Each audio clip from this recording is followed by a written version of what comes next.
Сайн бацхан үзэгчдээ Загтлын нэвтрүүлгийн ээлжид дугаар эхлэж байна. Үзэгч та бүгдийн бидэнд илгээдэг загталтай тулгуурлан бид зан харилцаа сэтгэл зүйн зөвлөгөө мэдээлэл өгдөг байгаа. Ингээд нэвтрүүлгийнхаа ээлжид дугаарт анхаарлаа хандуулан хүлээн авчихсан уу.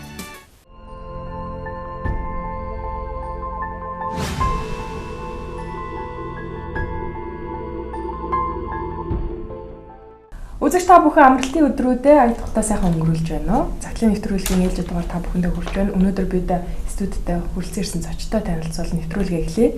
За баруун гар талаас амьдрах ухааны алтан төрийн бус байгууллагын сурагч багш сэтгэл судлаач Баясах хүрэлцэн байна.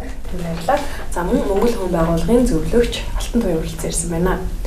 Тэгээ өнөөдөр бид бас урд урдын нэвтрүүлгийн адил мөн үзэгчдийнхээ дүүлсэн загтал дээр тулгуурлан энэ хүн нэвтрүүлгээ хүргэх болно. За өнөөдөр ямар загтал сонгогдсныг хамтдаа үзцгээе. Сайн байна уу загтлын нэвтрүүлгийн хамт олонд болон телевиз үзэн суугаа нийт хүмүүстээ энэ өдрийн мэндийг хүргэе. Би энэ нэвтрүүлгийг үзээд өөрт хэрэгтэй олон зүйлсийг ойлгож түүнийгээ хэрэгжүүлэхийг их хичээдэг. Би энэ хүмүүс шиг өөрийнхөө асуудлыг бичээд та бүгдээс шууд зөвлөгөө авахыг хүссэн юм. Би одоо 28 настай. Нөхөр хүүхдийнхээ хамт амьдардаг. Манай гэр бүл байдгал нэг аз жаргалтай амьдралыг бий болгох гэж хичээж байгаа. Гэвч сүүлийн хэдэн саруудад бидний амьдрал үнэхээр утгагүй болоод байх шиг. Нөхөр маань намайг байнга л ойлгож, дэмжиж, миний ажил мэргэжлийг ойлгож, намайг дэмждэг. Намайг нэг удаач хардаж, элдвээр сэрдэж үзээгүй. Надад бүрэн итгэдэг. Би ч бас. Миний амьдралдаа учирсан хамгийн сайн эр хүн гэж боддог. Харин сүүлийн үед би түүнийгээ гомдоохвээ гэхээс сэтгэл өвдөөд үнэхээр байд суугаад хэцүү санагдаад байх юм. Би магистра төгсөөд нэг ажилд орсон. Энэ ажил маань үнэхээр сайхан. Миний хүсэж мөрөөдөж байсан тийм л ажил. Хамт олон маань ч нийтдээ сайхан хүмүүс байдаг.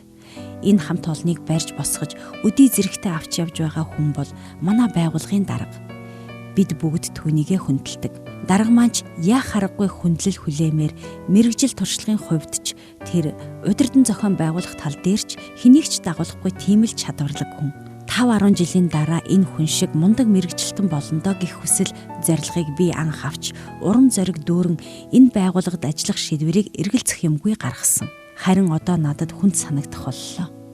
Анх намайг ажилд орсноос эхлээд л даргын хувьд би хамгийн нэгдүгээр туслагч нь болсон юм. Элдв хурал чуулганд бид байгууллага төлөөлж оролцсон. Нэг талаар би сайн мэрэгжилтний дор бэлтгэгдэж байгаадаа их баяртай байдаг. Харин одоогоос хагас жилийн өмнөөс л гадуур ажилдаа намайг байнга дагуулж явдаг болоод зогсохгүй. Хөдөө гадаа ажил дагуулж явах сонирхол тэр хүнд их байгаа нь илт мэдрэгдэх боллоо. Эхэндээ жаахан эвгүй байсан ч ажлын шаардлага гэдэг утгаар нь тэгээд ч ямар хоёулахна явж байгаа биш гэж бодоод би тэр болгоомжилсан бодлоо гээсэн. Харин сүүлд ажлаар дунд говь явхад дарга хувийн машинтайгаа явсан юм. Тэгээд ирж очих замд нягтлан мэрэгчлэн бид гурав даргын машин дайгдахаар болсон. Ажил төрөл бүтэмжтэй сайхан болоод буцахад яагаад ч юм нөгөө хоёр маань өөр машинд суухаар болсон. Харин замд хүндэлж явдаг дарга маань бусдыгаа илт гүйцэж төрүүлээд зам жаахан хазааж явж байгаад машина гинт унтраагаад зогсчихсон. Тэр үед дарга маань надаас уучлалт гуйгаад чи надад таалагддаг. Би чамайг өөрийн болгохыг хүсэж байна гэж хэлсэн. Би ийм яриа болно гэдгийг эмэгтэй хүнийхээ зөнгөөр мэдэж байсан ч тухайн үед тулгамдаад бас гайхаж сандраад юу ч гэж хэлж чадаагүй. Тэр намайг машин дотроо хүчээр үнсэж, таалж, бэлгийн харилцаанд орохыг ятгах байсан. Тэр үед нь би машинаас нь гараадгүй ч гэсэн. Хэсэг хугацааны дараа хоёулаа болий, замдаа гарыг хөдлөе. Би чамайг дахиж гомдохгүй гэсэн. Аз болоход нөгөө хэд маань гүйцэж ирээд бидний яриа дуусгар болсон. Гэтэл тэрнээс хойш намайг үргэлжил энэ мэтчлэн хүнд байдалд оруулаад байх юм. Миний хамгийн их харамсаж байгаа зүйл бол би даргыг би чамайг олон зовохгүй ганц удаал харилцаанд орчихъя гэд байнга гуйж шалаад байхаар нь дахин намайг ингэж зовохгүй гэдэг амт хангаргыг нь аваад түүнтэй бэлгийн харилцаанд орчихсон явдал. Гэвч эрэгтэй хүмүүст хизээч итгэж боломгүй юм байна. Одоо юун тэр амт хангарга намайг өөрийн өмч мэт ойлгодог шиг байна лээ.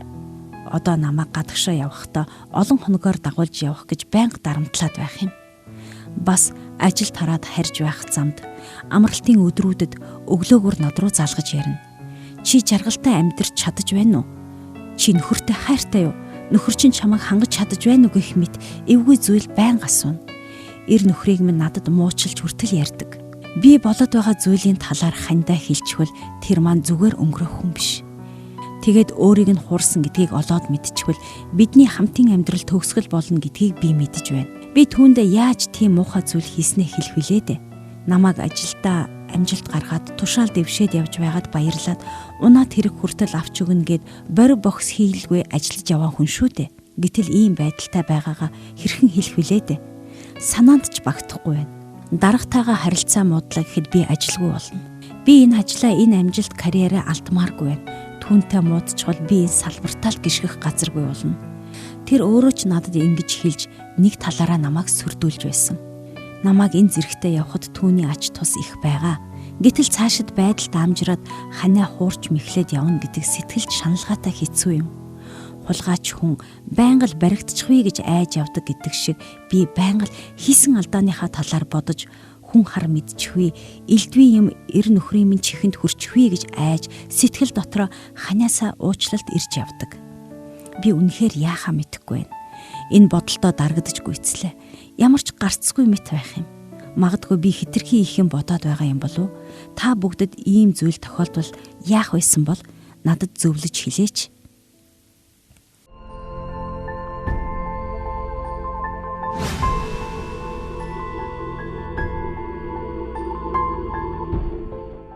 Тэгэхээр нэрээ нууцлсан энэхүү залуу бүсгүүдэд бас баярлалаа. Бидэнд бас хандан өөрийн асуудлыг хувьчлан бас дэлгээж биднээс бас зөвлөгөө мэдээлэл авах хүссэн байна. Тэгээ манай хоёр зөвлөгч нар маань бас зөвлөгөөгөө эхлэх байх тийм ээ. Мэдээж нууж байгаа зүйлийг ил гаргана гэдэг их хэцүүлтэй. Гэхдээ зөв сонголт хийсэн гэж би хэлмээр байна. Ямар ч л байсан гаргаж тавьсан. Тэгэхгүй бол өөрийгөө буруутгаж өөртөө их тэмцэлдэж явсан байгаа байхгүй. Ямар ч баяр хөөргөө болж энэ хүн дотроо ямар ч хэлсэн бидэрт хандаж сэтгэлээ нэг шийдвэр гаргасан чих баярлалаа. Тэгээд энэ шийдвэрийн үр дүнд амар нэг өөрийнхөө гарах арга зам шийдвэрээ олох олон зөвлөгчтэй хүн алдахгүй гэж тэ ямарс нэгийг бодох, нэгийг олох байхаа гэж би бас урамшуулмаар байна.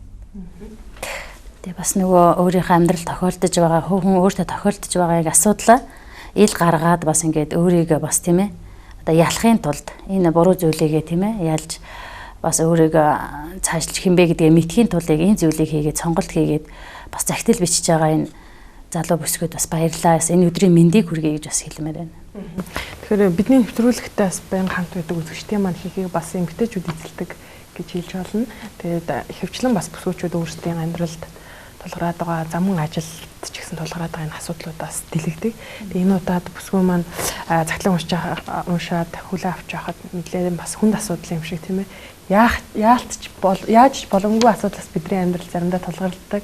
Асуудал дотроос өөр өөрийгөө олж чаддгүй. Тэгээд яг энэ байдлаа ажиглагдаж байсан. Тэгээ магадгүй яг ажил дээр гарч байгаа залуу бүсгүүчүүд, залуу сайхан бүсгүүчүүдэд бас тохиолддог бас нэг даван гардаг шийдвэрлэдэг ийм асуудал юм болов уу гэж харсан л та. Тэгээд үнэхээр яг ийм нөхцөл байдалд юу нэмэгтэй хүн өөрийгөө хэрхэн яаж авч явах ёстой юм бэ?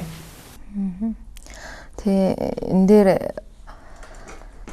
ямар ч энэ эмэгтэй зам байдал ямар ч хэсэн өөрт нь таалагдахгүй ч юм тэр зүйлийг шууд эсэргүүцэж чаддгүй тийм хандлага харагдаж байна. Тэгээ нэг удаа манай офис дээр нэг ээж эмээ ачаагаа дагуулж ирсэн. Тэрний 3 настай, 4 настай охин. Тэгсэн чинь манай 0-ийн өрөөнд ороод өөрөө дотроос нь цойжилчоод тэг гарч чадахгүй нөгөөдхөө яахгүй гэлстэй амар чарлал хүүе юу болж байна тэр давхар тэр чигээр нь дөргөөсөн байхгүй юу. Бүх хүн сандрал энэ хүүхдийг л гарах ёстой гэж түлхүүр хайгаал ингээл тэгээд онгойлгосон тэр хүүхд айгу өөрийгөө аягүй сайн илэрхийлсэн байхгүй. Би энд тест аюулд орчлоо тэр тий байдаг чадлаараа гашгараад тэр үүдийг нүтсэн байхгүй. Тэгэхэд бид нар дотор нь байсан өрөөндөө сууж байсан бүх хүн бараг босоо гараад ирсэн чинь жижигхэн охин 0 дотор өөрийгөө цойжилчоод буцаа гарч чадахгүй. Тэгвэл яг анхны тэр зүйл дээр л тас цохол үгүй энэ зүйл байгаа. Яг мөнгө хэрэгтэй, ажил хэрэгтэй. Тийм учраас ер нь сонголт бол буруу байсан. Сонголтын үр дүн одоо цаашдаа хүндэрсэн байдлыг харж байна. Тийм учраас би анханасаа л би энэ зүйл дээр нь шууд зогсох хэрэгтэй байсан. Яг үнэтэй зүйлийг те нөхрийг бол нөхрийн хайрыг юм уу гэр эхнэр нөхрөө хоёрын хайрыг хуваалцаж юусоо болохгүй хайр штэ. Өөр зүйлийг хуваалцаж болно. Харин мөнгө олохын төлөө карьераа байлгахын тулд энэ сонголт хийсэн үнэхээр харамсалтай сонголт байна. Тийм учраас та өөрөө сонголтынхаа зүйлийг нэг талыг амссан байна. Гэхдээ энийг нэгэнт алдсан алдааг бас залруулах зүйл гэж байгаа. Тэ өөрчилж бас болно. Тийм учраас багаасаа яг хин нэгэн өөрт надад эвгүй миний те хувь хүний хэлийг давж ямар нэг зүйлийг юм шууд эсэргүүцэх юм ёстой байдал. Энийг багаас нь сургаагүй за яах вэ? Юмыг аялал те за яах вэ болж байгаа гайгүй болчих واخа гэдэг иймэрхүү эмгтээчүүд байдаг хандлага нь ийм хүнд байдлыг бас авчрах шалтгаан болж байгаа. Тийм учраас яг иймэрхүү зүйлээр үгүй та энэ зүйлийг ярьж болохгүй. Тэ энэ зүйлийг би ярих үнэхээр яг тэрний дарга байсан ч гэсэн өөрийгөө шууд хатуугаар ингээ хурцаар илэрхийлсэн бол магадгүй тэр хүн шууд тоормос аваа. За энэ охин чи юу вэ? Тэ өөрийн гэсэн үзэл бодолтой өөрийгөө хамгаалдаг өөрийнхөө зүйлийг тэ өөртөө гэсэн хэл хязгаартай хүн байж тээ. Харин өөрийнхөө хэл хязгаарыг мэддэггүй учраас хэл хязгаарлуу хинч нэвтэрч давж орох хандлагыг яг үзүүлсэн байгаа байхгүй юу? Тийм болохоор яг эхний үйлдэл дээрээ шууд эсэргүүцэх хэрэгтэй байсан. Үгүй ээ. Эсвэл шууд илчлээд юм уу? Шууд яриад ч юм уу? Тэгээ яадыг халагдвал халагдана. Ийм тэмцэл өгөн шууд илэрх байсан. Тэгсэн бол газар авахгүй хүн тоормос аваад зогсох ч юм уу. Ийм байдал байсан болоо гэж би бас бодож байна. Тэгээ бас нөгөө талаараа хов хүн маань те охин маань өөрөө үн цэнийг юусаа мэдрээгүй. Өөрийгөө үн цэнтэй гэж өөрийгөө юусаа бодоагүй. Одоо даргадаал таалагдж байвал энэ ажилтаагаа л байж л байвал энэ хүнийг юу гэж санал тавьсан ч биелүүлэх ёстой гэсэн тийм зүйлийг өөрлөгөө оруулсан тий сая хэлсэн шиг өөрийнхөө хэл хязгаар руу оруулсан. Үнэхээр өөрийнхөө хэл хязгаарыг барьж чадаагүй, хамгаалж чадаагүй. Хэрвээ өөртөө үнэлээд өөрийгөө би сайн гэж би үн цэнтэй гэж мэдчихсэн бол яг энэ зүйлийг хийх ёсгүй. Тэг харах юм бол хамгийн үн цэнтэй зүйл нь бол түүний нөхөр буюу гэр бүл нь хамгийн үн цэнтэй зүйл. Зөвхөн ажиллаа тэр нэр хүндэл чухалчилсан тэрийг үн цэнтэй тооцсон учраас энэ эмэгтэй маань яг ийм алхмыг хийгээд өөртөө зөвшөөрлөгдсөн. Үндсэндээ өөрийгөө өгөөсгээд өөрийгөө хинч биш болгоцсон гэсэн үг. Тэгэхээр өөрөө маш үн цэнтэй хүн шүү дээ. Тийм ээ. Тэр нөхрийн дээр өөртөө тавьж байгаа итгэл өөрийгөө өгөөсгөө зогсохгүй бас нөхрийгөө өгөөсгцэн тийм ээ. Нөхрийнхаа тэр үн цэнтэй эрхэм мэнэнд ингэж одоо итгэжсэн тэр итгэлийг нь өгөөсгцэн. Юу ч биш болгосон байна. Тэгэхээр өөрийгөө маш сайн үнэлэх хэрэгтэй. Энэ зүйл тулгарх үед үгүй л гэж зогсвол хаалтаа хаах ёстой. Хэрвээ ямар нэгэн хэцүү хүнд газар байх юм бол шил цонхыг хаглах ч юм уу тийм ээ. Тийм байдлаар бусдыг анхаарлыг татаж өөрөө тэрнээс аврагдах боломж байна. Гэтэл их энийг байдлыг хүлээн зөвшөөрөөд өөрөө яг мөнгөний төлөө нэр хүндийн төлөө яг ийм зүйл хийж байгаа болохоор өөрийгөө бүр хитрхи үн цэнэгүй тоочсон. Хэрвээ бас яг энэ иймэрхүү асуудалтай бас өөрийгөө илчилж чадахгүй тийм ээ залуучууд охтууд байгаа бол энэ зүйл дээр ерөөсөө л таслан зогсоох хэрэгтэй. Хүлээн зөвшөөрч ерөөсөө болохгүй. Эмэгтэй хувьд яг буруу сонголт хийсэн ч юм алдаа гаргасан гэдгээ маш их ухамсарлсан байдлаар загталт бичсэн байгаа шүү дээ. Одоо яг цаашид яах вэ гэдэг асуултыг бидний санаа болгож тавиад байгаа. Тийм болохоор би яг энэ загтал дээр тулгуурлаад яг иймэрхүү байдалд яг дөнгөж орчоод байж магадгүй гэж бодоод би сайн зөвлөгөө өгсөн л тоо. Загтал бичиж байгаа хүмүүстээ бас баярлалаа. Яг гэвэл таны загтал биднэрт бас хөшөөрөг болж олон хүний бүр илчилж чадахгүй энэ байдал бас хөшөөргөл дэмжлэг болох. Тийм учраас та нэг талаараа жоохон их эмзэг хилцсэн бахаа гэж би бас дотроо бодоод байна л да. Тэгвэл битэн эмзэглээрээ эн чинь бас яг дөнгөж яг иймэрхүү дарамтын одоо ажлын дарамтын хүчирхийллийн дарамт шүү дээ. Эн чинь бэлгийн байрны ажлын байрны. Тэгээ иймэрхүү байдалд орцсон үед бол за шиг чимээгүүлээ мөнгө минь хэрэгтэй гэр минь хэцүү зарим нь ээж аав нь ийм гэл гэрийнхнийхээ бодоод өөрийгөө золиослсон охтууд бас байдаг. Тийм учраас ийм байж болохгүй. Та тэгвэл үнэхээр эцэстээ гунигтай ийм болж дууснаа. Тийм болохоор нэгэн тийм зүйл хийсэн бол одоо дахиад нэг сонголт байна. Бид нар өдөр болгон сонголт хийж байгаа. Тийм учраас карьераа алдаж магадгүй, цалин мөнгөө алдаж магадгүй. Гэхдээ хамгийн хайртай ханаа авч барьж хайраа авч үлдэнэ гэдэг их чухал шүү дээ. Яг одоо бол цаг хугацааны залуу байна, мөнгө дутуу байна, хүрэлцэхгүй байна, хангалттай биш байж болно. Тэгээ эн чинь дандаа насаараа тэгнэ гэсэн үг бас биш шүү дээ. Тийм учраас нэрэл Монголд нэг дуу иж болондоо хоёулаа болно. Нэрээ сэтгэл нийлээл явж л байхад болж л таараа. Тийм учраас хороо угаасаа сайн муу ээлжилдэг. Тийм учраас одоо бол сонголтоо хийгээсэй, зоригтой сонголтоо. Би бол энэ даргын энэ байдал дотор битгий байгаасаа гэж би хэлмээр. Энэ ажил хэцүүлтэй бүх юм алж байгаа ч гэсэн зүгээр тавиад явуулчих. Зүгээр тэр байр, карьер те байр суурь, мөнгө төгрөг, боломж энэ бүгдээ зүгээр тавиа явуулчих. Явуулахгүй юм болвол ер нь аливаа зүйлийг нуун гэдэг хүнээс маш их хүч шаарддаг. Тийм учраас одоо би энэ эмэгтэй дүр төрх надад төсөөлөгдөж байна л та. Уг нь их гоё ажилтай, маш гоё цалин авж байгаа, карьер өндөртэй. Тэгтээ нүд нь амар гонхтой гэж төсөөлөгдөж байгаа хгүй. Тэгвэл нөхөр хараад эхнэрийнх нь нүд ингээд цоггүй болцсон хараад нөхөр яах вэ?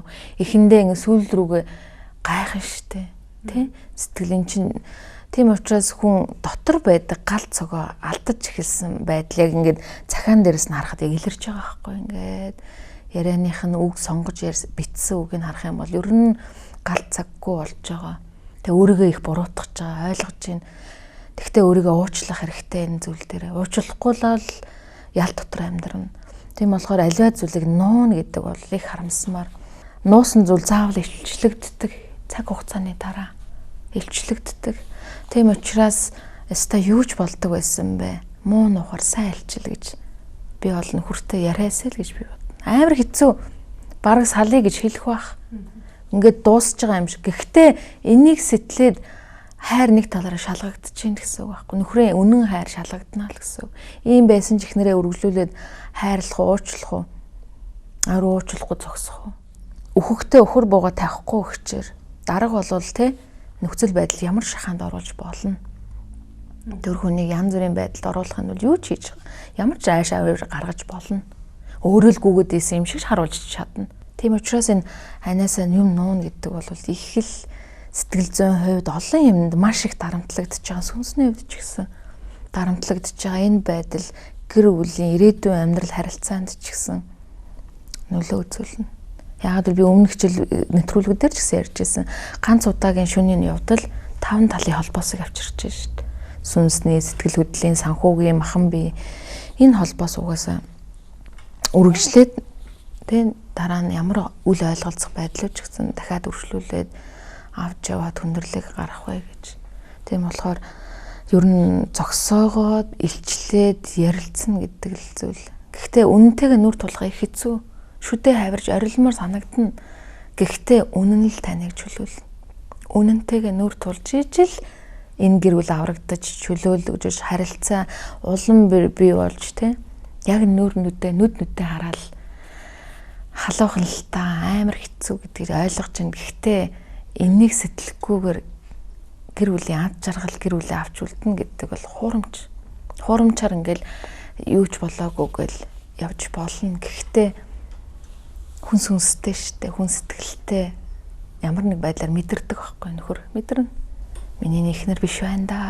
Нэг л өдөр зан хувирчч болно.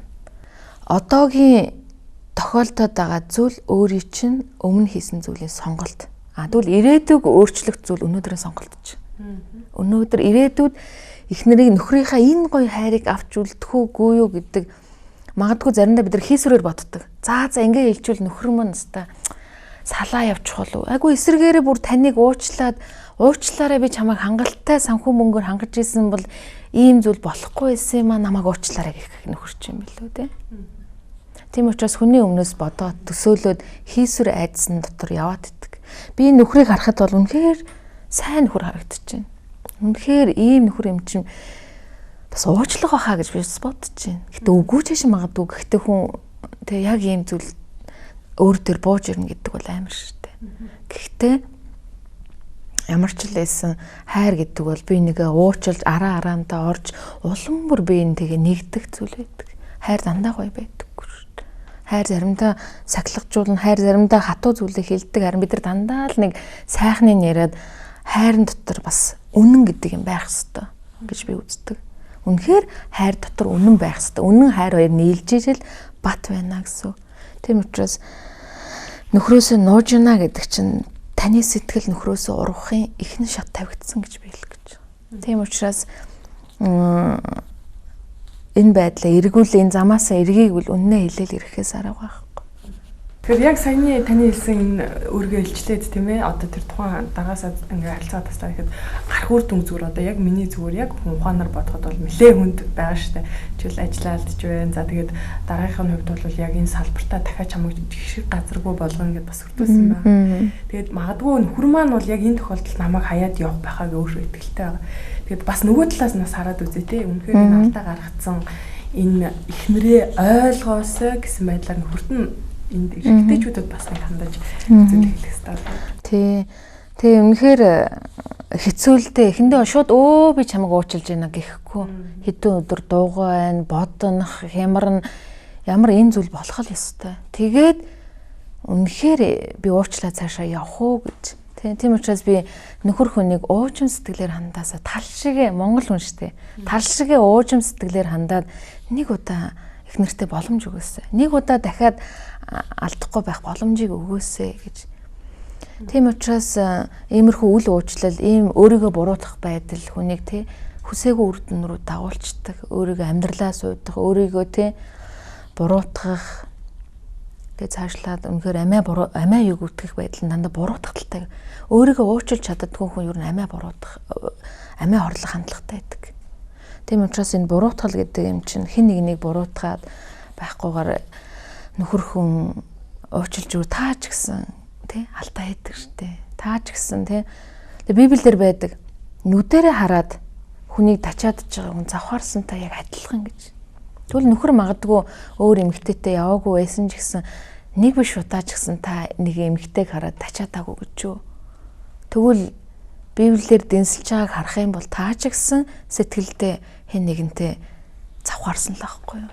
Тийм юм чин та ингэж бодоод нэг уучлж чадна шүү дээ. Уучлаасаа гэж би хэлэх гээд байна. Харин тэр эмэгтэй заавал дарах ажилдаа ингээл даргийнхаа мууг илчлээд гарахаасаа илүүгээр тэр хүнтэй шууд нүр тулаад ийм байсан, ийм учраас ийм байдал чи яг бүх үнэн байдлыг та дахиж иймэрхүү байдлаар бити эмэгтэй хүмүүст хандж байгаасаа гэдэг үгээ хэлээд яг тэр асуудалтай хүнтэйгээ тулах хэрэгтэй. Тэрнээс байгуулгаараа өөрийгөө ингээл ийм болсон гэж ярих бас хэрэггүй. Хэрэггүй. Энэ бол тийм сайн ухаалаг арга биш. Тийм учраас тэр дарахтаа нүр тулаад ийм байсан өнөөдрөөр бүх юм дуусгар болголоо гэдэг хэлээд гарах хэрэгтэй. Гарвал тий. Тэгээ бас нөгөө талаараа нөгөө эмэгтэй манастай нөхөртөө нөгөө энэ байдлаа эхлэхэд хэцүү байгаа шүү дээ. Би яах вэ намайг өөрөө нөгөө нэг хийсвэр сэтгэлгээгээр тийм ээ бүгдийг өөр дээрээ цогцлоогоод байгаа. Гэтэ нөхрийн дотор байгаа зүрх сэтгэл ямар байгааг бас сайн мэдэхгүй шүү дээ. Тэр хүн яаж хүлээж авах нь өөр байгаа тий тэр хүний хувийн асуудал. Нөгөө талаас нөхцөл байдал бол аягүй чухал. Хизээ ямар үед хэлэх вэ? Тэр хүний итгэл ямар байна? Нөхрийн итгэл ямар байна тийм ээ? Тэр нөхрийн итгэл хит өндөр байгаа үед энэ зүйлийг хэлэх юм бол нурж унахад аягүй амархан. Тэгэхээр нөхөртөө би хизээ бас яг яаж хэлэх, яаж тайлбарлаж ойлгуулах ёстой бас нөхцөл байдлыг юусэн шалгах, харах хэрэгтэй болно. Тэгэхгүй бол юмны төрөнд ингээл би тэгчлээ гэд гэр бүлээ бүр аварж үлдэх биш бүр тий бүр боснуулаад альтчгүй болгох боломж бас байгаа. Тэгэхээр бас айгу ухаалгаар нөхөртөө хандахтай хандлага, нөхрийн хандлага ямар байна тий нөхөртөөгөө ярих тэр цаг хугацаа хаана юмыг бүр шийдвэрлэж сайн харж иж хэлэх хэрэгтэй. Хүн одоо юунд дийлдэндээ тэргээрэл боолчлогддог. Тэгэхээр одоо энэ охиныг бас би буруутгах байгаа юм шүү дээ. Өөрийгөө яг тийм байл оруулчаад байгаа. Гэхдээ одоо тэр хэцүү байдлуудыг ахиж хүлээж авахгүй тул энэ нэмэгтэй зарахтайгаа ганц удаа унтцсан байгаа шүү дээ. Ганц удаа би хүсэлтийг нь биелүүлцэн гэдэг маань олон удаагийн эхлэл гэсэн үг үндсэндээ л хүлээж биш олон удаа ингэж болно гэдэг суурийг байр суурийг тавиад өчөж байгаа гэсэн үг. Тэгээд магадгүй энэ нэмэгтэй ажилласаа гараад уяалаач гэсэн дахиад дараагийн хүн ирэхэд энэ дараагад дахиад ингэж болдго юм байна гэдэг байдалд хүрэх боломжтой тийм ээ. Тэгэхээр тэр зал ирэх дараагыг ийм байдлыг үргэлжлүүлэхгүй тулд таслан зогсоох хэрэгтэй. Зүгээр нүр тулаад өөрт нь хэлээл таны энэ асуудал надад таалагдахгүй байна. Хамаагүй өнөөдөр таны ажил тэр байгууллагад ажиллах чухал биш шүү дээ. Өчнөө олон байгууллага байна. Өчнөө олон газар байна тийм ээ. Өөр олон салбарууд байна. Тийм та хүчээ үзэх хэрэгтэй. Хүчээ сорих хэрэгтэй. Үнэхээр л та хүчтэй тийм сайн мэдлэгтэй гэж өөрийгөө үнэлж чадах юм бол хааж одоо тийм чухал үнэгүй тооцогдохгүй. Тэгэхээр бас яг нөхөртөө хэлэх хэлэхгүйг нь шалтгаан яг хизээ бэ гэдэг аюул сайн бодож иж хэлэхдээ нөхөрийн хувьд бол одоо маш ихтгэлтэй бас өөрийг нь аягүй сайн халамжлаа тий. Үндсэндээ итгэл маань ямар байгаа сул байна вэ? Өндөр байна вэ? Хэд өндөр байж итл ийм асуудал хэлдэг нөгөө нураад унахад аягүй амархан. Хоёр хүний асуудал цаана тий гэр бүл. Тэгэл ер нь л хамгийн чухал шийдвэр нь бол үн цэнтэй зүйл гэр бүл нь бол. Тэг гэр бүлээ авч үлдэхэд бол энэ зүйлээсээ болох хэрэгтэй. Ерөөсө татгалзаа тийм ээ. Дараачихаа асуудлыг шийдэх хэрэгтэй. Тэгэхээр яг зөв буруугийн тухай ойлголт гэвэл хүн болгонд байдаг шүү дээ. Бид энэ болон болохгүй энэ буруу гэдгийг мэддэг гэсэн чинь амьдрал дээр бас нөхцөл байдлаараа зөрчдөг тохиолдол байдаг. Зарим хүний тухайд би ажил амьдралаа зохицуулаад явж байна. Аль алийг болгоод явж байна. Тэ? Гэр бүл салчихгүй бол болоо. Өнөөдөр энд тустай харилцаа байж болно гэр бүлээ аваад явж байна. Ирчүүдийн хувьд ялангуяа ингэж хэлдэг шүү дээ. Тэгэхээр нэг талаас энэ жишээлбэл яг энэ одоо даргын байр суурин дээрээс жишээл хараад үзэхэд ирчүүдэд яг ийм бодол ер нь нийгэмдэр бол аюул байдаг. Бодит байдал дээр бас мэднэлтэй жишээ нь. Энэ эргээд үр дүн ямар яагаад заавал та бүгд энэс рүү байгаа. Би жишээлбэл энэ эмэгтэй хувьд нуугаад тийм ээ асуудлаа нуугаад цаашаа ажиллаач хийгээд амьдралаач аваад явж явах боломжтой юм шиг харагдаад байгаа байхгүй нэг талаас. Яг хөө зарим тийм хүмүүс тэгхэл байх л та. Тэгээ за зүгээр л нуугаал тэгэл ганц удаа амжаа тэгэл өөр хэлэхгүй тэгэл явж болно шүү дээ гэдэл хүн өөрөөсөө юу ч нууж чадахгүй. Бас сүнснээс хэн ч юу ч нууж чадахгүй. Тийм учраас энэ нь хүний мөн чанар буюу дотор хүнд хамгийн их хор нөлөөтэй. Дотор хүн чинь ямар байгахаас таны гадна байдал, таны харилцаа ирээдүйн олон юм шийдэгддэг.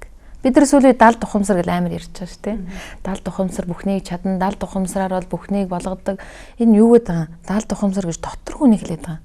Дотор хүн чи ямар юм бэ гэж. Тэгвэл дотор хүндээ нуугаад үлдчихлээ гэдэг. Тэгээ түрүү хэлсэн шүү дээ. Нуугаад үлдэж болно, нуугаад зүж чимээгүй. Гэтэл хүн үргэлж нас урахтаа хүртэл харамсан шүү дээ. За би чинь их нөхрөөсөө нэг юм нуусан шүү дээ. Би чи ямар хүн блэ гэж насан туршдаа өөрийгөө буруутгах нэг үзлийг үргэлж тээнэ гэсэн үг байхгүй. Энд чинь дотроо ингээ яваад байвал нэрээ бугшраа штэ. Тийм учраас болохгүй гэж байна. Хэрвээ энэ хоёр гэрлээгүй байхдаа ийм зүйл болчихсон болвол гэрлээгүй үед бол гэрлэхээс өмнөх зүйлийг бол ярих шаардлагагүй гэж болно. Заавал би өмнө ингэжсэн гэж 70 болчихрахаа тоочих хэрэггүй. Яг л тэр хүний өмнө ямар юмсан хамаагүй шүү дээ. Одоо нийлээд амьдрах нь л чухал байхгүй. Гэрлэлсний дараа гэрлэлт гэдэг бол арай өөр. Гэрлэлтийн нэг хүрээнд дотор байгаа нэг бие болчихсон. Өөрийнхөө биеийн нөгөө эсрэг байна гэдэг нь гэр бүлийг дотроос нь хагарган бутлах гол нөхцөл болчихж байгаа байхгүй. Энэ гэр бүлийн суур цааштайгаа бат байх уу, гүү байх уу гэдэг дээр би эргэлзэж байна. Эргэлзэж байгаа байхгүй. Тэгээ эхнэр сүлдээ заас амьдрал юм бол хорвоо юм бол ер нь яасан ч яддаг гэвэл яах вэ? Иймэрхүү байдал хүн заримдаа өгдөг. Ингээд өөрийгөө гаргуунд нь гаргах тэ бүр цаашаа явах. Тийм учраас гэр бүлийн суур үзэлд энийг чухал л та. Тийм учраас тухайн гэр бүлийн үзэл баримтлал тэгээ миний бодлол гэр бүлийг суурьтай бат байгаасаа гэдэг үүднээс л би энэ зөвлөгөө өгч байгаа. Тэр хүн миний зөвлөгөө авахгүй юу? Өөрийнх нь сонголт өөрөө оюун ухаанаараа шийдгэхдээ таны сонголт ирээдүйд юу ирэх вэ гэдгийг чинь л үр дүнг тодорхойлно шүү дээ, тийм. Нууц шилээр нөхрөөсөө ч юм уу эхнэрээсээ нуусан нууц байснаар ер нь харилцаанд яаж нэг та одоо жишээл муугаар нөлөөлдгөө л гэдэг. Тэр яаж илэрх вэ бодит амьдрал дээр? Нууц юм чи нуугаал ингээл яваал төгсөж. Тий. Библиэр нэг юм үг гэдэг. Нуусан зүйл уулан дээр тунхаглагдана гэж. Миний нуусан зүйл хот даяар тунхаглагдана гэдэг үг байдаг байхгүй. Тийм учраас хинч юуч бурхнаас нууж чадахгүй. Бас хүнснээсээ нууж чадахгүй. Тийм учраас хизээ цаг хугацаа үргэлж энийг ил болгодог. Тийм учраас хэсэг хугацаанд бол нуугаал, карьер өсөөл, байр суурь эзэллээ нэг өдөр дотор хүнд нь байгаа зүйл шууд ил гардаг байхгүй.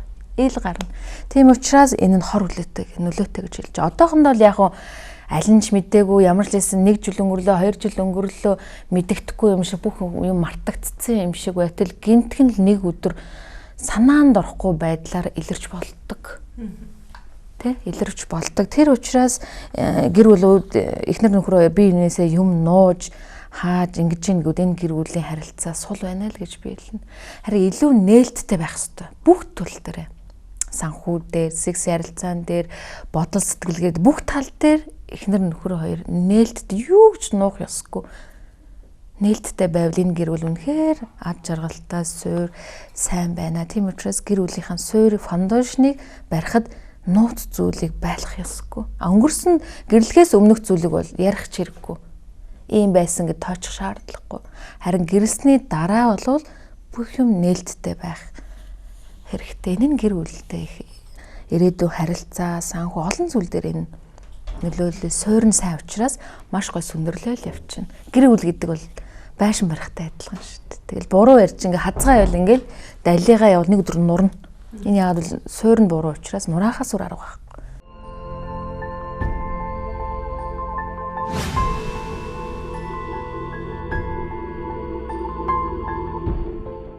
Гэр бүл гэдэг маань тийм ээ эхнэр нөхөр хоёр энэ зүрх сэтгэл нэг байж ижил дэше тэр баригдах байшин маань зөө шүү дээ. Эхнэр нөхөр гэдэг маань байшингийн булангийн чулуу нь болдог.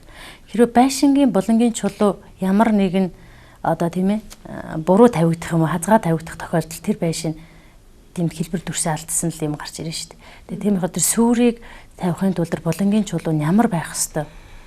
Хүн болгон байшин барьж байхдаа хүртэл булангийн илүү сайн гаргаад өгөөрэй гэж яриад хүртэл явдаг ш амьдралдаа. Тэрнтэй адилхан эхнэр нөхөр хоёр ч гэсэн яг үнэхээр зөв зүрх сэтгэл дотор та нэг байж ээж, нэгдэж ээж энэ хоёр баган маань илүү чухал гэдгээ санах хэрэгтэй. Тэгэхгүй эхнэрт маань нэг юм зүйл байгаад яг нуугаад яваад тодорхой хэмжээний хугацаа өнгөрнө. Гисцээсээ тэр хүн нууж байгаа зүйл нь өөрийг нь л боолчлоод байдаг.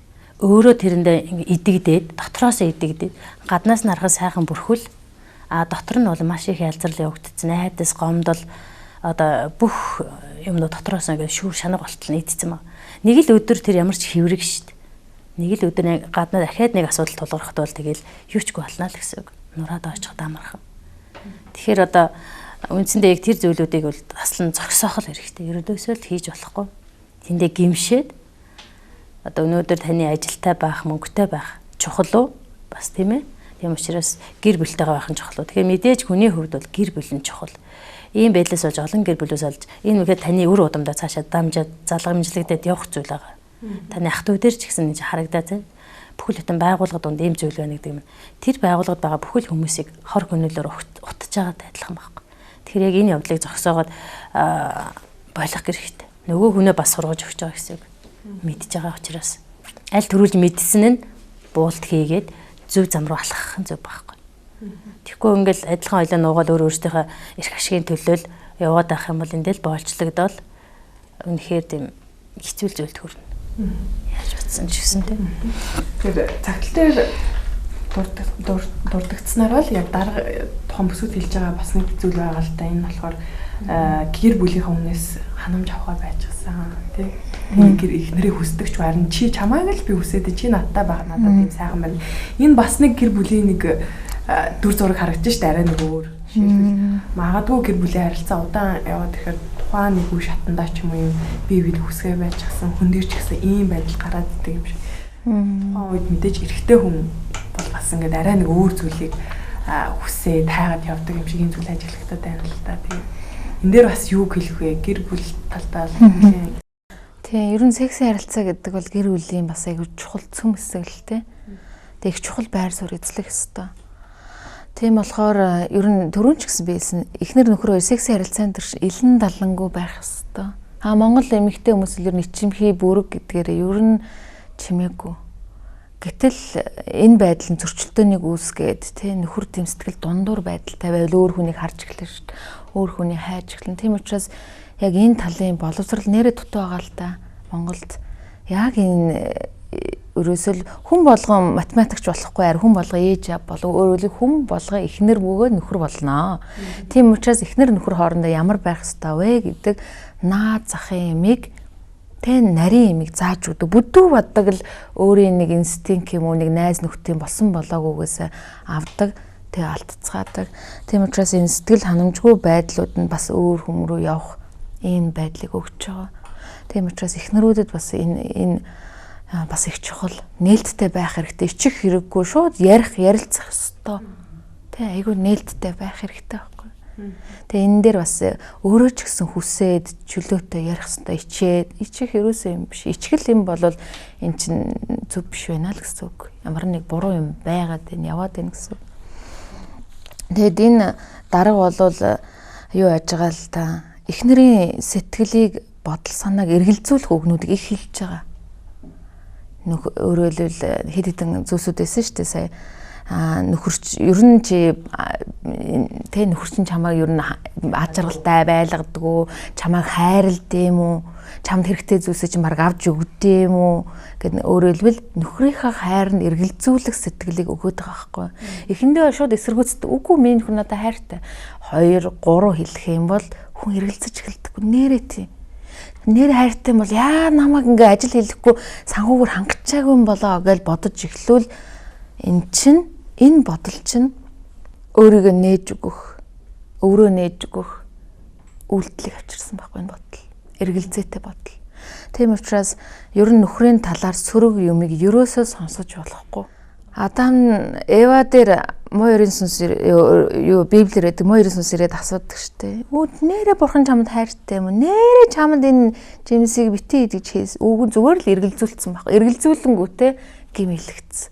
Тэгвэл яг энэ эмэгтэйг ч гэсэн эмэгтэй хүний жигс бол. Тийм учраас яг ярьж байгаа үг нь анзаарахгүй юм шиг мөртлөө нөлөө өгödдөг байхгүй. Тэгэл нөхрийн 1 муулна, 2 муулна, 3 муулна, 4-өөсөө өөрөө тэрэнд итгэж эхэлдэг байхгүй.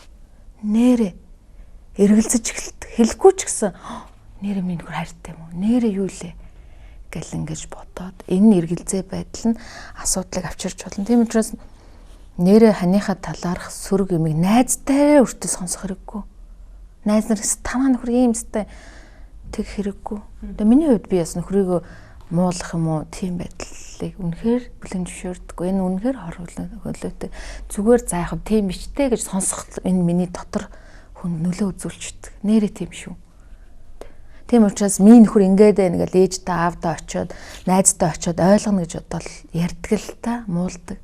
Тэнгүү тэр мессеж нь найзд нь нөхөр нь бол жоохон таагүй гэдэг мессежийг өгөө дараагийн удаа сэтгэл нь гоё байтал танаа нөхөр юу тийм штэ гэдэг өгөөл ингээл нөхрийн талаар эхнэрийнхээ талаар сөрөг заа манай эхнэр нэг гэрээ салахгүй гэл тий. Тэгээ шууд эхнэрийн аяал өөр хүмүүнийг сонирхох юм байдлыг өгч байгаа. Монгол ирчүү мөнгөтэй л ер нь ямар ч эмэгтэйг бол эргүүлчихнэ гэж бодоод ах шиг байна л та. Бас октооч ч гэсэн за мөнгөтэй л бол хинттэй ч яах вэ гэж үгүй. Тэгвэл та яг мөнгөтэй тэгээ яг нэг сайхан харахад бол хүнд харахад нэг тансаг сайхан харагдаж болно. Харин та хүн гэдэг хүний жаргал, хүн гэдэг гэр бүлийн ад жаргал гэдэг юмыг амсахгүйгээр амьдрна гэдэг хамгийн эмгэнэлтэй, хамгийн өрөвдөлтэй л хүн болж хувирна шүү дээ. Хүн бас нас ахих тусам тийм ээ одоо хөрлөө нэг одоо хүлэн зөвшөөрөхгүй хэцүү байна гэж боддог.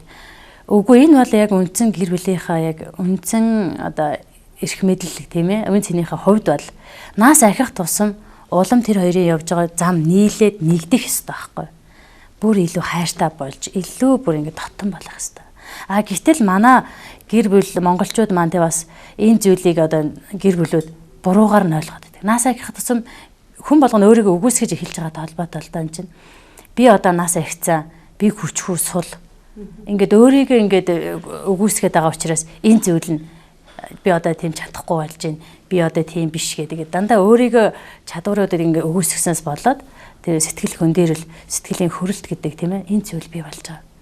Тэгэхээр настай хүмүүс ч гэсэн бас энэ дээр бодох хэрэгтэй тийм ээ. Би одоо нас яваад байна шүү. Би чадах юм байхгүй. Би одоо залуу зандын шиг бишээ гэж бодож байгаа бол үгүй. Илүү өрөөлийн нас маань эхлээд тийм ээ. Би залуу зандан байх үед энэ зүйл дээр алдаж эмдэж явсан юм. Харин одоо хөгшрөх тусам энэ зүйл надад илүү аль нь сайн байна, аль нь буруу байна. Хэрвээ би тэгжсэн бол өнөөдөр ийм байсан ч гэдэг юм уу тийм ээ. Ингээд бодож бас харьцуулж үзээд бас өөрийнхөө оюун бодлыг өөрчлөх хэрэгтэй. Бодол маань гэдэг маань үйлдэл болж гараад идэх тийм ээ. Оюун бодолтой юу л бодно тэрийг нэг үйлдэл болгоо гаргаад идэх. Эрчүүд маань бас яагаад ийм зүйлийг амьдралыг ингээд өөрөө нэг их нэртэй гээд аваад те амьдрал гэр бүл бүснэж байгуулчаад тэрийг яага бусаагаад нураах гад өөр хүнийг сонирхоод идэв.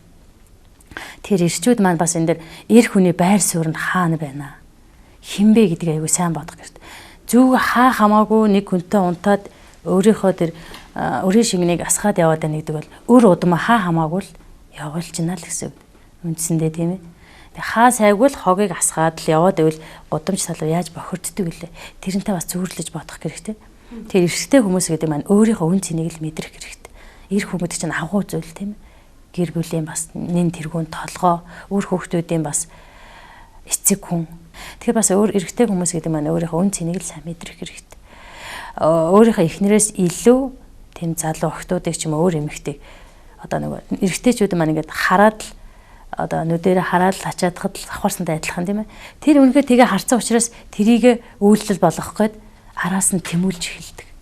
Тэгээд үндсэндээ шудраг босыг тариаж байгаа хүн маань юу хурааж авах вэ? Хоосон зүйлийг л хурааж авна. Хоосон зүйлийг хурааж авна. Тийм болохоор бас ирчүүд тандад энд нөгөө Библиэлд юу гэж хэлсэн байдаг вэ гэхээр ором номдор ингэж хэлсэн байл. Харин та өөрийн хатуу байдлыг гимшдэггүй, зүрх сэтгэлээсээ болж уур хилэн ба те Бурхны зөв шүүлтийн илчилтийн өдөр байх хилэгнэлийг өөр дээрээ хурааж байна гэж. Эцээ өдөр ирэхэд тэр их нүгэл хилэгнэлийг өөр дөрөөл бүх зүйлийг хурааж авч байгаа. Насны эцэс одоо ариун баялагтай бас өрөөлтэй байх ба ш тийм ээ. Үнэхээр тийм буруу зүйлүүдэд дүүрсэн. Одоо тийм уур хилэгнэл өөрт нь тийм асуудлууд илүү их байна л гэсэн үг байхгүй. Тэгэхээр аль болох энэс зайлсхийх, өөрийгөө мэдрэх, үн цэнэл мэдрэх нь аягүй чухал. Тэгээ би энэ дарагт хандаж хэлмээр юм л та. За яг хоо таны тий өөрийн биеийн жаргалыг эдлээ ч юм уу өөрийнхөө байр суурийг яагаад тий юу яаж байгаа эмэгтэйг дарамталж тий иймэрхүү ажлын байрны дарамт тий бэлгийн хүчирхийлэлд өртүүлж байгаа. Тэгээ та хэрвээ охинтой хэрвээ иймэрхүү дарга нар охинтой бол таны охинд ийм зүйл тохиолдвол та яах вэ? Тийм учраас хүн юу тарснаа хурааж авдаг. Энэ зарчим байгаа. Эцгүүдийнхээ гэм нүглийн шийтгэлэгч заримдаа өөрөх тохиолдол байдаг. Тийм учраас та хэрвээ хэн нэгэн айлын охинд ингэж хандж байгаа бол таны өр хүүхдүүд ч гэсэн хэн нэг ингэж хандна гэж таныг удаа бодож үзээсэй гэж хэлмээр байна. Эсвэл таны эхнэрт, эсвэл таны эгчид, таны дүүд хэн нэг ингэж хандна. Тийм учраас та өөрөө юу тарьж байгаа энэний чи өр нөлөө гэдэг юм байдаг. Тийм учраас хэн нэг шүүх шаардлагагүй байдаг. Тэргүү нүгэл нүдэ олно гэчээр. Тийм учраас энэ хүнтэй тэмцэлтэй шүүгээл шитгэгээл гэхээсээ илүүгээр угаасаа Бурхны моторт үлдээсэн тий Бурхан угаасаа үүнийх нь хариу өгдөг. Өнөөдрийн сонголт маань буруу зүйлийгээ зогсоох шийдвэр маань ирээдүйд сайныг авчрах үр хүүхдүүдэд ч гэсэн сайныг өгөх сонголт шийдвэр байж болно. Тийм учраас хүн болгон хийж байгаа сонголт, хийж байгаа зүйл болгонд хариуцлагатай.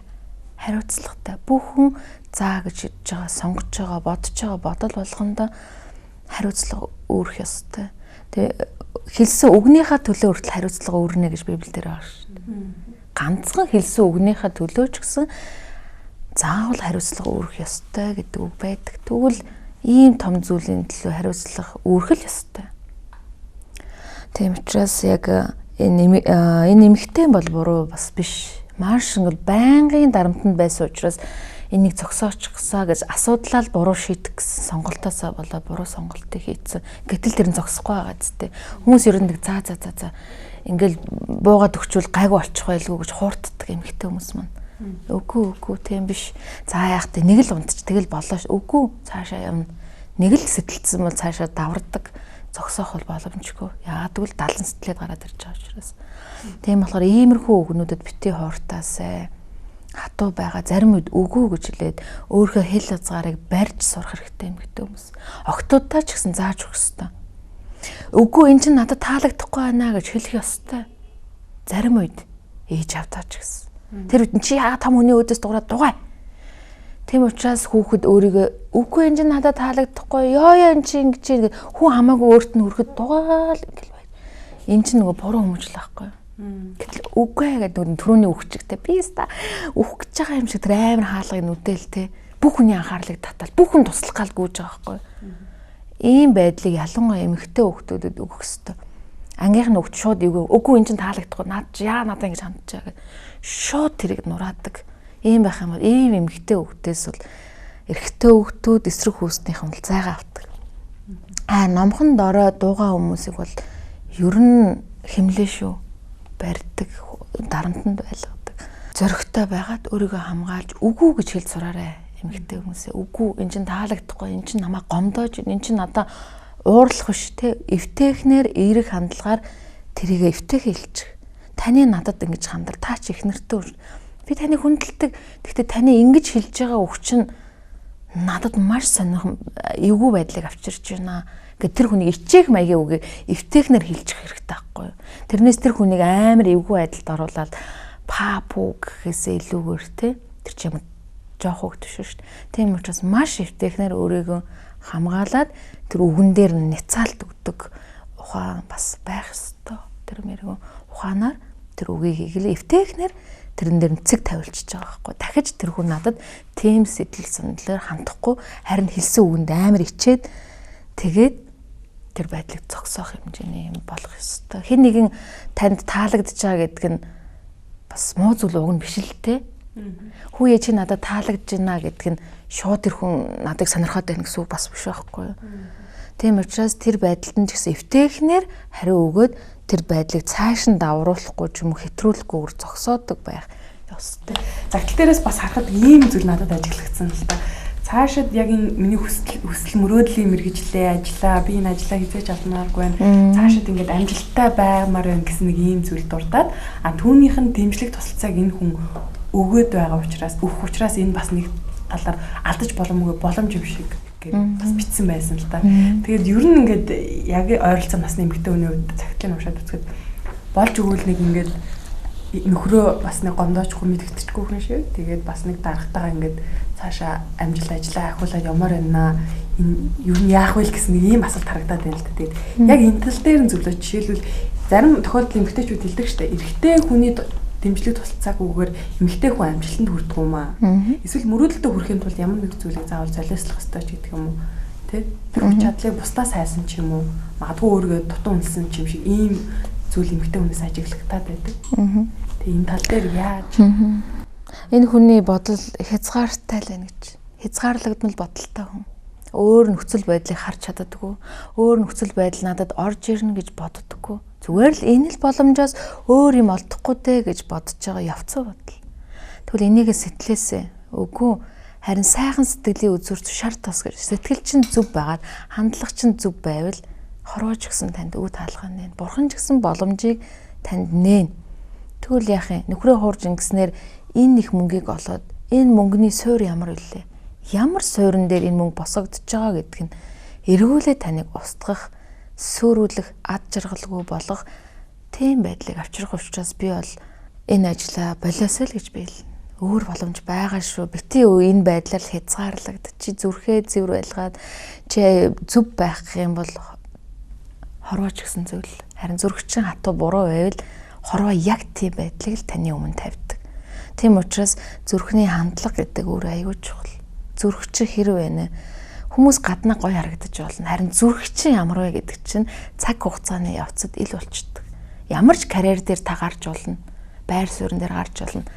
Харин тэрэн дээр хэр удах вэ гэдэг чинь зан чанараа зүрхний хандлагаас чинь ихээхэн шалтгаалдаг. Тийм учраас яахын зүрх чинь шарахтай, зүрх чинь бохирдсон баян хүн болоод энэ дэлхийг өвлж аваад яах вэ?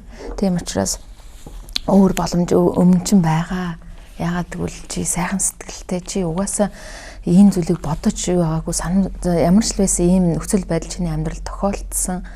Энэ чи муугаас биш чи буруутай биш бас хэд өөрийгөө буруутгах хэрэг. За энэ удаа би хэн нэгэнтэй зөвлөөгөө өөрөөрөө л бодож хийсэн сонголт байхгүй юу? Ичээд тэгээд яагаад гэвэл ийм зүйлийг хэн зөвлөж өгч чадах вэ гэж. Тийм учраас сэтгэлзүйчүүд олон байгаасаа зөв зөвлөгч нар олон гараасаа буруу биш зөвөр зөвлөж өгөх сайн зөвлөгөө өгч тийм хүмүүс олшроосоо тэгвэл ядаж нэг хүний зам зөв чиглэгдэж ирээдүйн амьдрал ч гэсэн өөрчлөлт байх болно гэж би хэлмээрээ. Тийм учраас нөхцөл байдлаа битгий хар, асуудлаа битгий хар.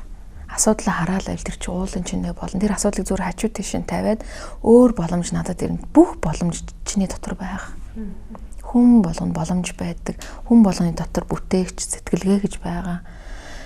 Тийм учраас энэ компани энэ дараагаар л бүх юм дуусчихгүй тий урамтай агаараа өөр нөхцөл боломжууд заавал гарч ирдэг. Хорвооч өөр аюу баялаг Хорвоо өөрөө их баялаг. Тийм учраас тий баялагийг хар, тэр томоор хар. Энэ боломжлол байвал энээс л зур гэж битээ тэгж бод. Зүгээр тавьчих, тавиа явуулчих. Жох охин ийм совдон зүйлтэнд их дуртай байсан. Тэгэл совдон зүйлт авах юмсан. Тэгээ явсаар хагаад нэг дэлгүүрт хараад та их өөрийнх нь хувьд их үнэтэй л дээ. Тэгээ ээж дээр л ээжээ тэнд амар гоё совдон зүйлт байна. Тэгэнгүүт ээж нь тэр охинд хэлсэн. За тэгвэл би чамд өдөр болгон тий мөнгө өгье. Тэгвэл чи гэрээ цэвэрлэл хогоо асга тий энэ зүйлүүдийг гэр барны хаяг маягаа угаа энэ ажлуудыг чи хийх юм бол өдөр болгон би чамд мөнгө өгнө. Тэгэл нөгөө охин хичээлээ дуусаад ирээс хичээнгүй юм аягаал тэгэл орой мөнгө аваад хадгалаад мөнгө хадгаа хэдэн сар хадгалж байгаа л нөгөө мөнгө аваад зүйлтээ авсан. Тэгэл зүйлтээ авчаад тэгээ байжсэн чи аав нь орой болгон охиноо унтуулад үлгэр ярьж өгөөд тэгээд гардаг. Тэгсэн чи охин нь нөгөө өдөр орой арих болгонд л нөгөө зүйлтээ хараал. Тэнгүүт нөгөө аав нь тий ярих гэсэн ярьж болохгүй байгаа юм чинь. Тэнгүүт наав нь миний охин чи аавда хайртай. Тэгвэл надаа наад зүйлтээ өгчөөс. Үгүй ээ аава эний чинь би өөрөө хөдөлмөрлж ийж мөнгөө цуглуулж ийж авсан. Тэгсэн дор миний бамбруу шиг авчаач тий. Тэгээ аав нь энийгээ за миний охин сайхан амраараа хэдэн өдөр энэ үйл явдалд автагдсан. Нөгөөтгөл өг гээд байгаа байхгүй. Заримдаа миний үн цэнтэй энэ л боломж гэсэн юмыг тавих айгүй хэцүү л дээ. Тэгээ нөхөн маань ч гэсэн сүүл рүү ингээл аавыгаа орж ирэхээр урд нь баярлдаг гэсэн л айдаг бас. Одоо яана миний зүйлтийг гуйна та. Тэгэл нэг өдөр шийдсэн. За би ер нь аавдаа өглөө. Яшиг энэ зүйлтнээс болж ингээ аав гарахаар сэтгэл хэцүү байгаа юм бол. Гэ тэр охин шийдээд аав нь яг л нөгөө асуултаа асуусан. Миний охин аав тайртай. Тэгвэл наа зүйлтээ надад өгөөч. Тийм ээ аава би танд өгнө. Гэж шууд аавын гар дээр тавьсан. Тэр агшинд аав яасан гэж бодчих. Ямар муухай аав бэ. Тэр аав шууд карманаасаа жинхэнэ совдон зүйлт гаргаад охиндоо өгсөн баг. Харин тэр охин юу гэж бодсон мэгэл энэ зүйлтийг авчвал тэгэл байхгүй болчих юм шиг сан.